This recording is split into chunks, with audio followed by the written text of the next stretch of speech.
ആരാധകരും സിനിമാ പ്രേമികളും ഒരുപോലെ കാത്തിരിക്കുന്ന ചിത്രമാണ് എച്ച്. വിനോദിന്റെ സംവിധാനത്തിൽ വിജയ് നായകനാകുന്ന ജനനായകൻ. 2 ദിവസങ്ങൾക്കു മുൻപാണ് ചിത്രത്തിന്റെ സെൻസർ കടമ്പകൾ കടന്നത്.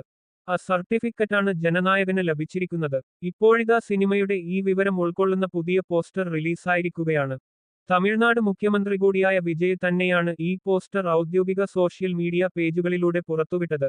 7 മാസം നീണ്ട അനിശ്ചിതത്വത്തിനുശേഷം വ്യാഴാഴ്ചയാണ് ജനനായക-ന് എ സർട്ടിഫിക്കറ്റോടെ പ്രദർശനാനുമതി നൽകിയത്. സെൻസർ ബോർഡ് നിർദ്ദേശിച്ച 12 മാറ്റങ്ങളോടെയാണ് ചിത്രം റിലീസ് ചെയ്യുക.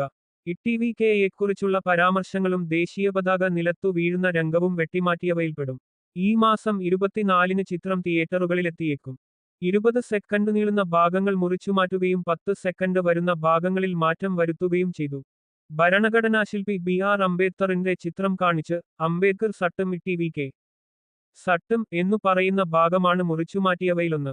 മറ്റിടങ്ങളിലും ഇടിവികെയെക്കുറിച്ചുള്ള പരാമർശങ്ങൾ ഒഴിവാക്കി.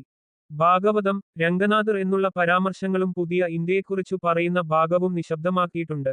ഒരു കുട്ടിയെ അഗ്നിക്കിരയാക്കുന്ന ദൃശ്യവും വെട്ടിമാറ്റി. വിജയ് അഭിനയിക്കുന്ന അവസാന സിനിമയെന്നു കരുതുന്ന ജനനായകൻ നിയമസഭാ തെരഞ്ഞെടുപ്പിനു മുൻപ് ജനുവരി 9-ന് തിയേറ്ററിലെത്തിക്കാണ് പദ്ധതിയിട്ടത്.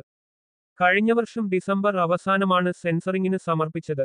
സെൻസർ ബോർഡിന്റെ പുനഃപരിശോധനയും നിയമനടപടികളും കാരണമാണ് പുറത്തിറങ്ങാൻ വൈകിയത്. നിയമസഭാ തെരഞ്ഞെടുപ്പുവേളയിൽ സിനിമയുടെ വ്യാജപകർപ്പ് വ്യാപകമായി പ്രചരിച്ചിരുന്നു.